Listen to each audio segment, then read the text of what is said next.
Hi, నేను మీ Vinod, PVR dubbing academy. ఈరోజు మనతో పాటు మరొక స్టూడెంట్ ఉన్నారు, ఝాన్సీ యూసఫ్గూడ నుంచి వస్తున్నారు. అమ్మా ఝాన్సీ, సార్. నువ్వు ఎలా వచ్చావు? అసలు డబ్బింగ్ రంగాన్ని ఎందుకు సెలెక్ట్ చేసుకున్నావు? మీ ఇంట్లో ప్రజెంట్ సిచ్యువేషన్స్ కూడా బాగోలేవు. కాకపోతే ఇలాంటి సమయంలో ఈ డబ్బింగ్ ఫీల్డ్ ఎందుకు ఎంచుకోవడం జరిగింది? ఇప్పుడు నువ్వు జాయిన్ అయ్యి కూడా ఒక 2-3 డేస్ అయ్యింది కాబట్టి ఇక్కడ ప్రాక్టికల్స్ ఎలా జరుగుతూ ఉన్నాయి?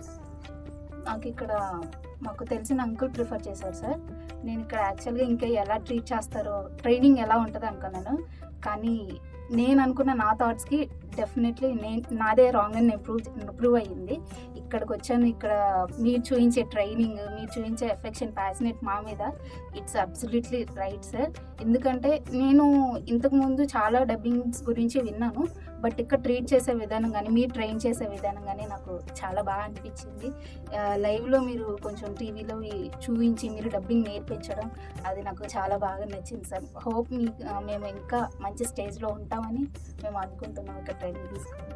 తప్పకుండా ఝాన్సీ, ఎందుకంటే ఏదో డబ్బులు కట్టామా, ఏదో జాయిన్ అయ్యామా, ఏదో వచ్చామా అని కాకుండా మీ ఇంట్లో వాళ్ళకు కూడా ఒక ఆసక్తిని, మీరు ఒక డెవలప్మెంట్ చూపించగలిగితే వాళ్ళు కూడా మీకు ఫ్యూచర్లో మీ ఫ్యామిలీకి మీరు సపోర్ట్ చేస్తారు. అలాగే జీవితాంతం మీ కుటుంబ వ్యవస్థ అంతా కూడా మీరు వారికి హెల్ప్ చేస్తూ ఆర్థికంగా కూడా ముందుకు వెళ్ళే అవకాశం ఉంది. కాబట్టి ఇంకా యంగ్ టాలెంటర్స్ ఎవరైనా ఉంటే మీరు త్వరపడండి. మీ సమయాన్ని వేస్ట్ చేసుకోకండి, మీ చదువులను వేస్ట్ చేసుకోకండి.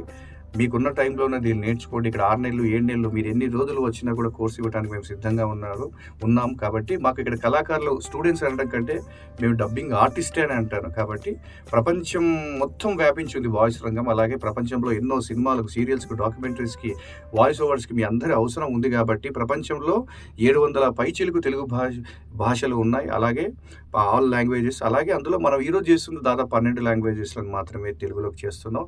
మీరందరూ కనుక రాగలిగితే, మీరందరూ కనుక సమయం ఇవ్వగలిగితే, మీరందరూ కనుక టాలెంటర్స్ అయితే మీ కుటుంబానికే కాదు మా ఇండస్ట్రీకి కూడా డెఫినెట్లీ ఉపయోగపడతారని ఆశిస్తూ, థ్యాంక్ యూ ఝాన్సీ. నువ్వు మా డబ్బింగ్ ఇండస్ట్రీలో ఝాన్సీ లక్ష్మీభాయిలా మారి ఒక మంచి ఒరవడిని నీ వాయిస్ ద్వారా సృష్టిస్తావని కోరుకుంటూ, thank you very much. Thank you sir.